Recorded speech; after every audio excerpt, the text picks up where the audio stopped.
Welcome. Today is our third and final day of probability review, and we're going to talk about common distributions and the central limit theorem. And these are both important topics in the context of statistics, and I'll say a little bit about why for each. So common distributions are distributions that tend to arise often in practice because they have some fundamental properties that make them likely to come up. And if you understand in a given situation that a particular distribution has a fundamental reason to be a good model for a given situation, then you can leverage that information to get a better statistical estimate of the distribution. The central limit theorem is important because it gives you a tool for approximating the distribution of random variables that arise. When those distributions themselves are very complicated, the central limit theorem is going to tell you actually it's approximately a Gaussian distribution, and you can use that information to get good information on where the random variable is likely to be. So let's start by looking at the geometric distribution. The idea of the geometric distribution is that we're going to conduct a series of random coin flips with some heads probability p that are independent of each other. And the index of the first head will be the value we return. So if we see 3 tails and then a head, we're going to return the value 4. The set of possible values for the geometric distribution is 1, 2, 3, 4, and so on, the set of all natural numbers. So the probability mass assigned to 1 is going to be p, because there's a p probability we get heads on the very first flip. The probability associated with 2 is going to be the probability of getting a tail and then a head, which is going to be 1 minus p for the tail and then p for the head.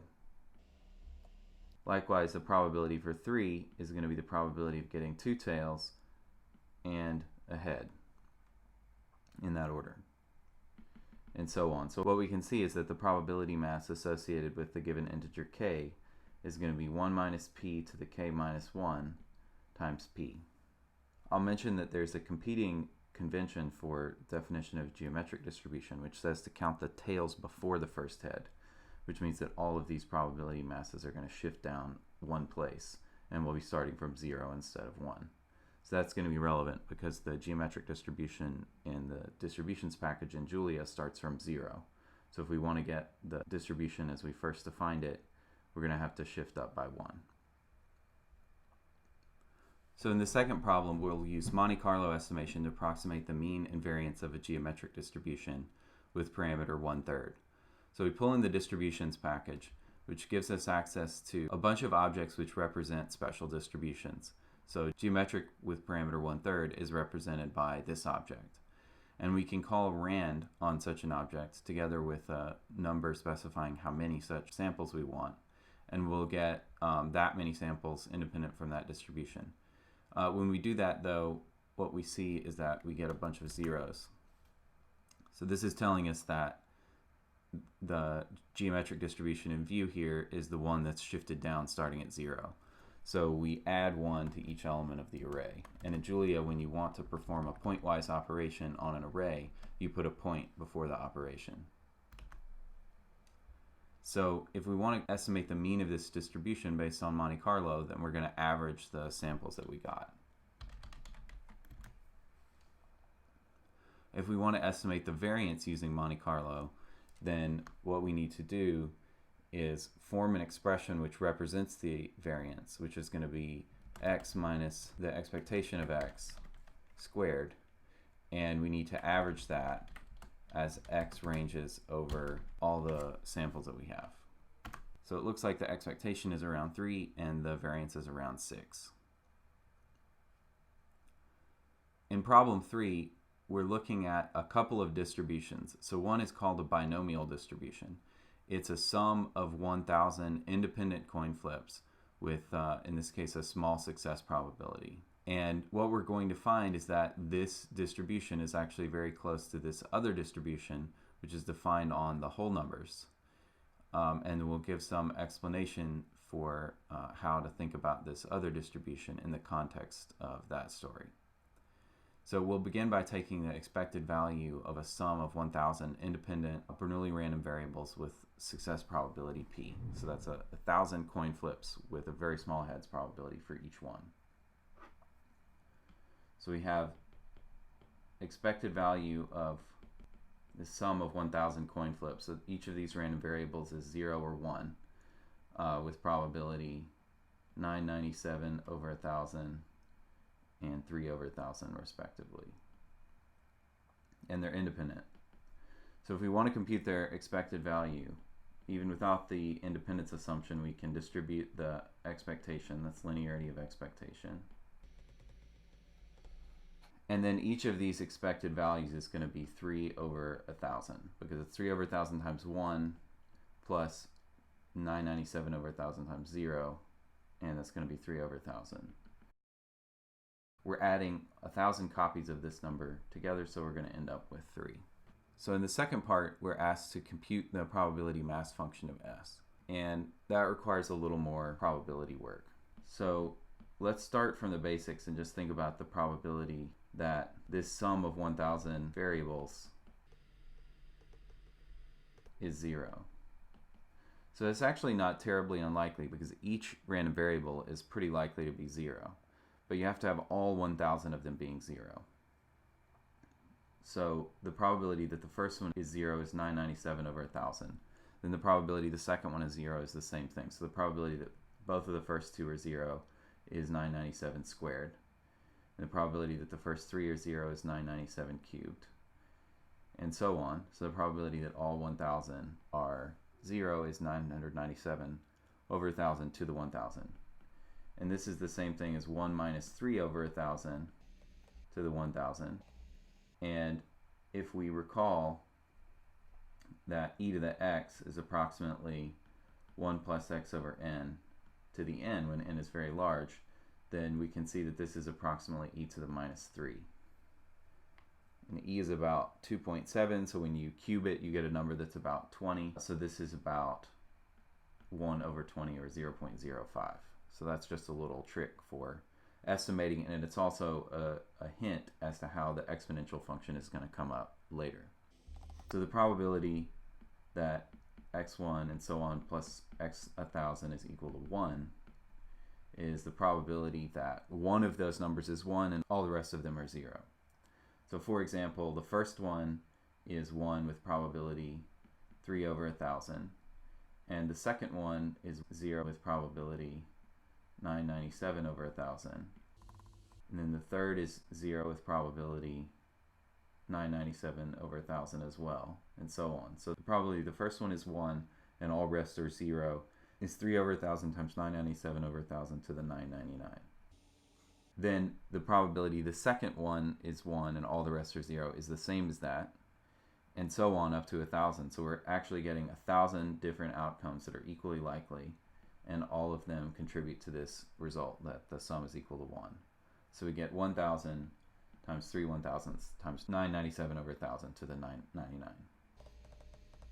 Extending this reasoning, the probability that we get exactly k ones is going to be,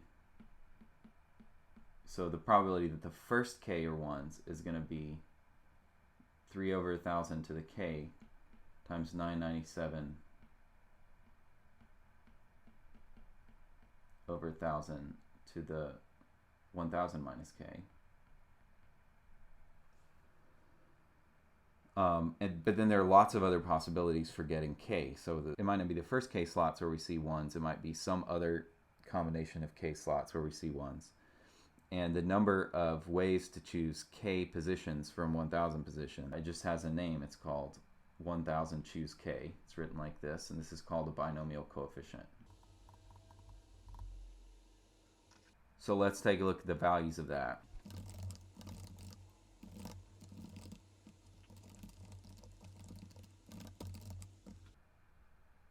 So the value starting out is about 5%, just like we said, and then it goes up a bit, 14%, 22%. Let's see a plot. So we can see that the values are extremely close to 0, except right at the beginning. If we zoom in around the beginning, we see this sort of asymmetric hump shape. You can make it a scatter plot to see the masses. So now we're asked to compare these values to the values returned by this function. We're actually going to need to look at this numerically, because if we try to plot it, it's going to be too close. So what we're going to do is compute the suggested value and then horizontally concatenate it.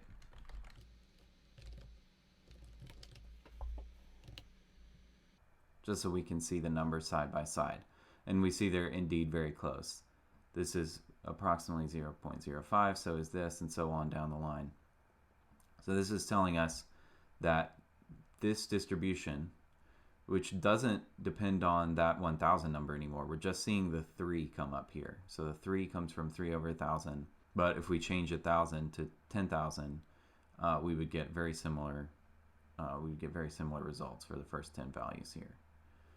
So this is called the Poisson distribution, and it's actually a limit of the binomial distribution as the number 1,000 goes to infinity. So it needs to go to infinity in both places, the number of trials and also the denominator in the probability of success for each trial. So let's think about why the Poisson distribution comes up in real life. So for example, so you might compute the number of typos on a page for a draft of a book and find that it looks like approximately a Poisson distribution with mean, let's say, 1/3. And it's reasonable to expect the Poisson distribution to arise in this context because you can imagine that the person writing the draft is making a mistake on each word or on each character with some quite small but positive probability. And you can also imagine that those mistakes are mostly independent of each other. And so the number of typos on a page is going to be a sum of independent trials where each trial has a very small probability of success. Part 2 asks us to find the probability that a particular page is typo-free. So that's just asking how much probability mass is at 0 for a Poisson distribution with a mean of 1/3. So the Poisson distribution looks like this. We need to change the 3 to a 1/3.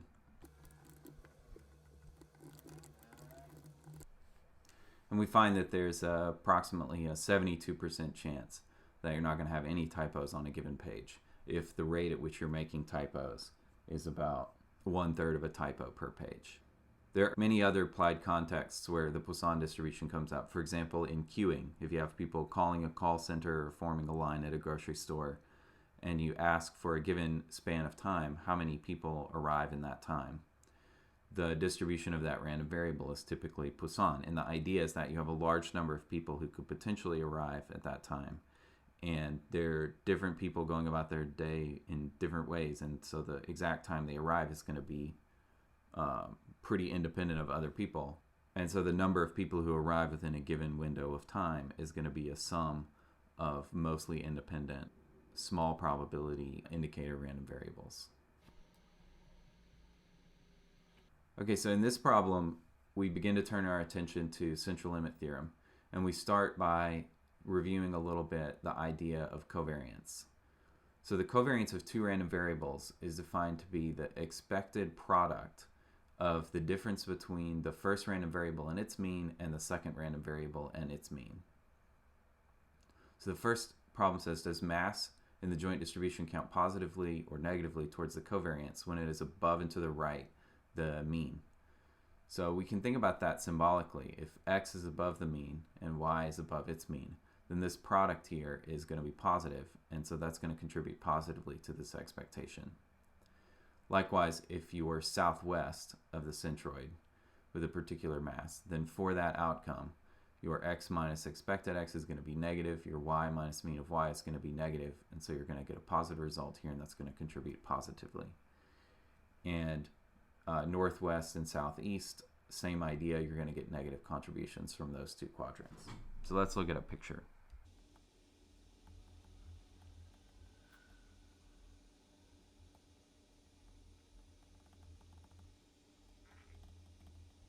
So this diagram represents a joint probability mass function.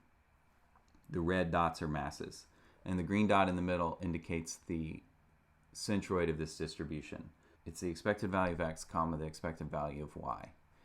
And covariance is going to calculate for each of these masses the probability mass itself, the amount of probability mass there, times the x displacement, times the y displacement relative to the mean. So for example, this point would contribute positively, because it's multiplying a positive displacement here and a positive displacement here by that amount of probability mass. This point would contribute negatively because you have a positive x displacement and a negative y displacement. But it's a small mass, so it's not going to subtract too much from the covariance. You can pause for a second and think about which probability mass contributes the most to the covariance here. I think it's going to be this one, because you get a pretty large negative x displacement, a pretty large negative y displacement. Those multiply to give a large positive value, and then the mass is also large. So that's going to add quite a bit to the covariance calculation. Other masses like this one that are closer to these two axes contribute less because you're going to be multiplying by this y displacement here, and that value is quite small. So even if the mass were large and the displacement in the other direction were large, you could end up with a small total contribution. In any case, in this example, the covariance is going to be positive because we have a lot of positive contributions and very little negative contribution. If two random variables are independent, then you're going to end up with zero covariance because there's always going to be balancing contributions from the northwest-southeast quadrants and the northeast-southwest quadrants. So that's not obvious from the picture, but it's true, and it's plausible perhaps. You get some positive amount here and some equal and opposite negative amount there, and it adds up to zero.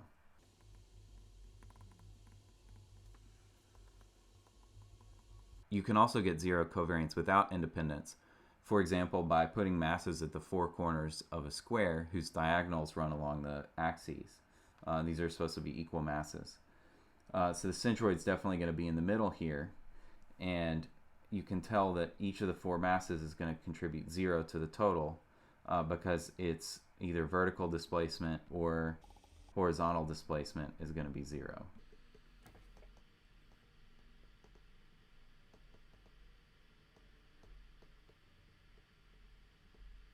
And you can tell that x and y are not independent in this picture because if you know something about x, that tells you information about y. For example, if you know that x is equal to this value, then y is either equal to this one or this one. But if you know that x is equal to this value, you know exactly what y is, and it's this other value. So the second part of the problem asks us to sample from a distribution of two random variables which have positive covariance and check that we get a positive covariance result. So one easy way to do this is just sample x in some way, like from a uniform distribution on 0, 1, and then just let y be equal to x.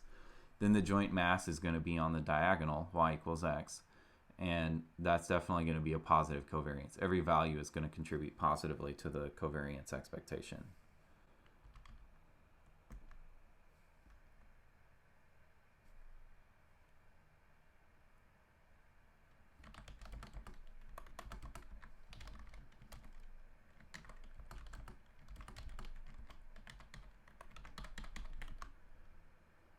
So we'll sample 10,000 times from that distribution, and then we'll pull off the x's and y's.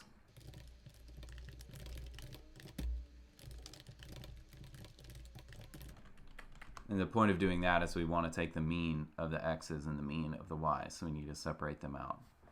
And then what we can do is form the expression which defines covariance and take its mean. So that's how Monte Carlo works. So we're going to do x minus the mean of the x's times y minus the mean of the y's. We're going to do that for all the pairs that we have. And then we're just going to take the mean of that. And we get a number that is indeed positive. And we can run this again to get different samples. And we'll find this actually very close. So this is estimating the covariance accurately, and the covariance here is positive. So if we wanted to come up with a negative covariance, we can multiply x by -1. Then all the mass is going to be along the line y equals -x. Everything is going to be either northwest or southeast of the centroid, and we're going to get negative covariance. And that checks out. So you can sample pairs in lots of interesting ways here and check for various distributions whether you get a positive result or a negative result. So the last comment here, it's just a bit of bookkeeping, but it's very helpful for dealing with multiple random variables, which is a common experience in machine learning, because you want to have, ideally, quite a bit of information about each observation. And when you package together that information, that's going to be a random vector with several components. So it's going to be important, instead of just being able to deal with one or two random variables at a time, to be able to deal with more. And this is a very common trick for doing that in the context of talking about covariance. So if you have a random vector and you want to talk about the covariance of every pair of components, then you could write that by just writing it out. So put everything into a matrix.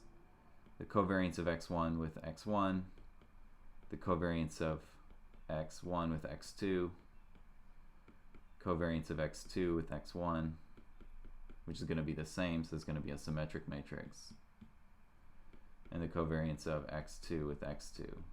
But that gets a bit tedious, so we write it in a more compact syntax by packaging together the random variables into a vector,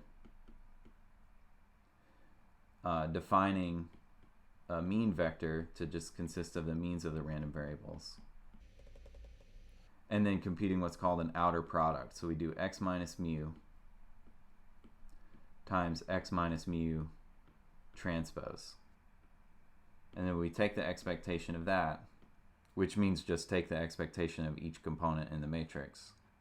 Then when you work it out, it's going to turn out to be the same thing as that.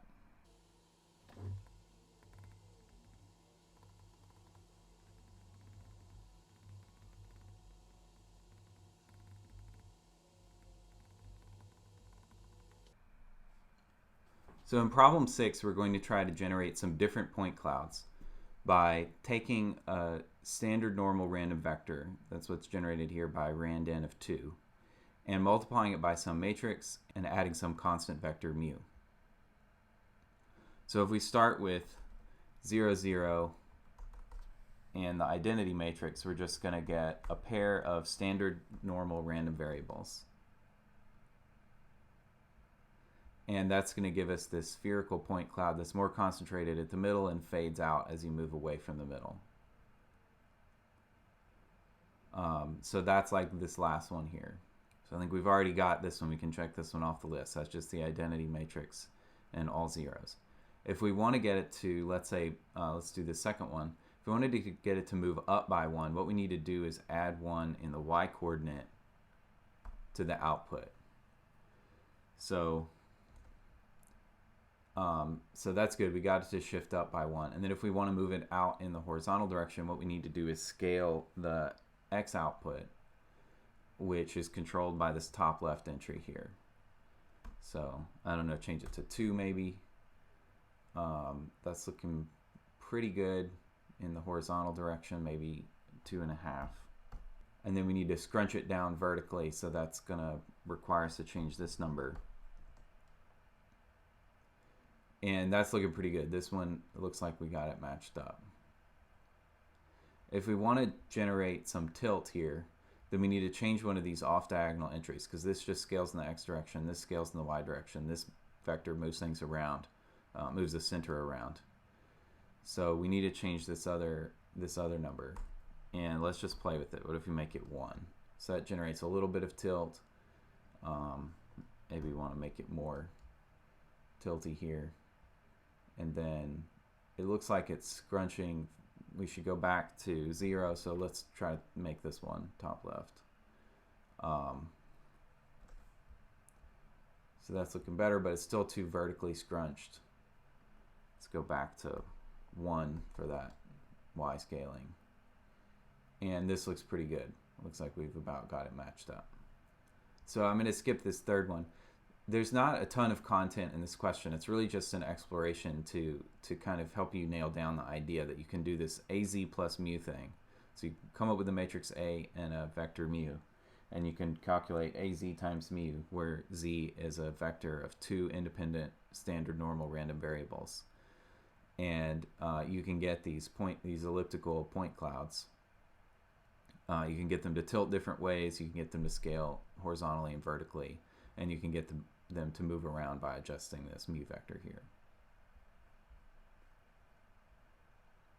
So that's going to come up again in problem 8.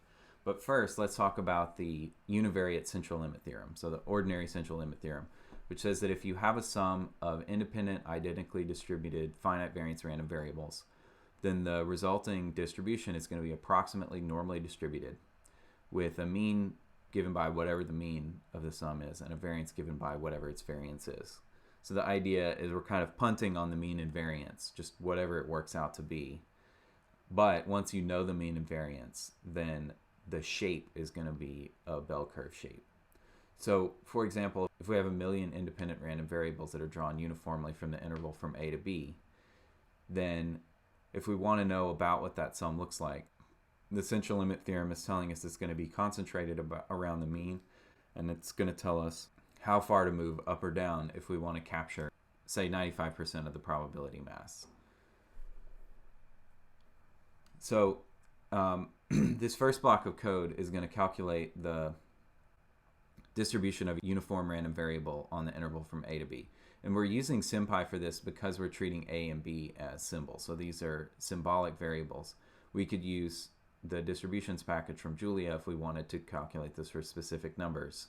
But if we want to plug in symbolic variables, we need to do it with SymPy. So we import sympy.stats, and we compute the variance of a uniform distribution. So this U is just giving it a name. And then we factor it to make it look tidy. And we find that the variance is a minus b squared over 12. So suppose we add 1,000,000 uniform 3, 5 random variables, and we want to know about what that result looks like. So we can look at it here a few times. We get about, so this E6 is times 10 to the 6th, so we get about 4 times 10 to the 6th. And if we run it repeatedly, we see we consistently get around that value. But we might want to know more than that. We might want to know how far up and down do we have to go to make sure to trap, say, 95% of the values that we're going to see running this cell repeatedly. Or some other value. We'd like to be able to adjust this 95% however we want. And the central limit theorem is going to let you do that. So we just need to calculate the mean and variance of this sum.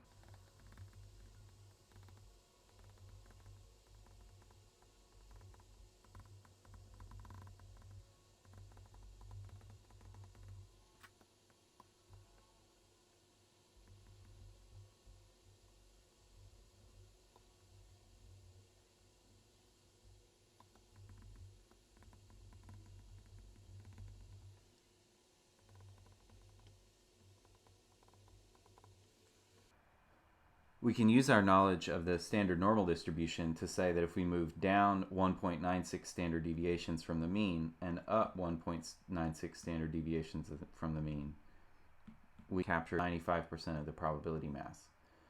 So computing the mean for 5 and 3, we get 4 million.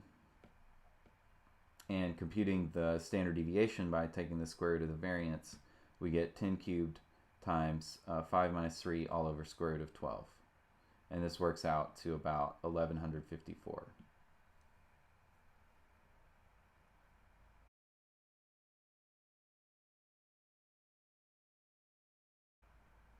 So if we come back over here, if we take the difference between this number and 4 million and see how far away it is, we're going to find that about 95% of the time it's less than 1154.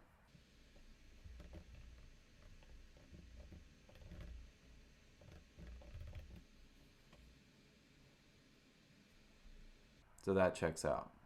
In this problem, we'll talk about the multivariate central limit theorem, which says that if you sum independent, identically distributed random vectors, then you're going to get a random vector whose distribution is approximately multivariate Gaussian.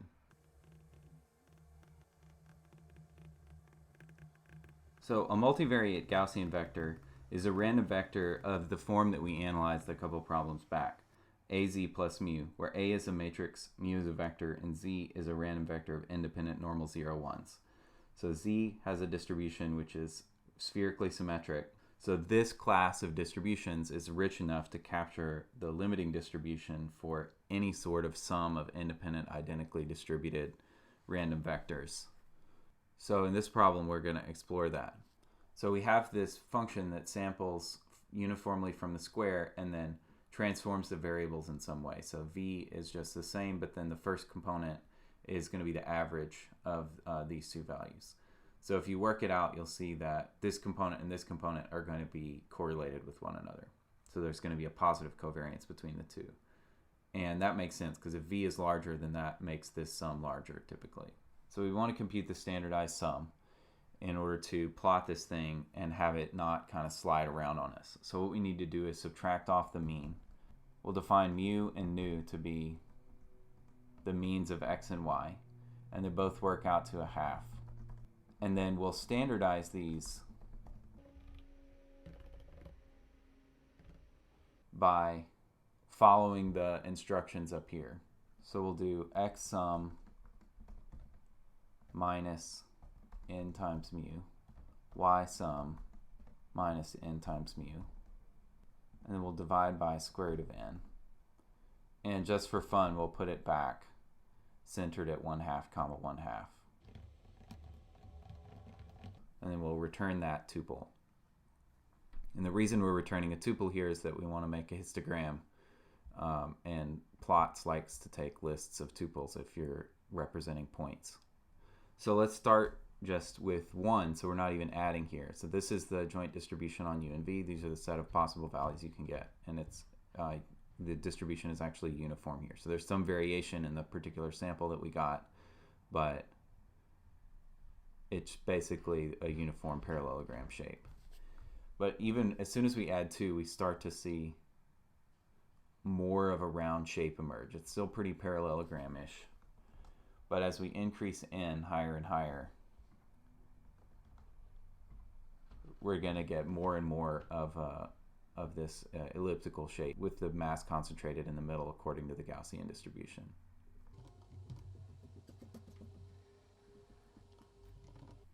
And this is true also if we just take uniform distribution on the square. So there's what it looks like originally, and as we add more and more of these together, very quickly it becomes more of a Gaussian shape.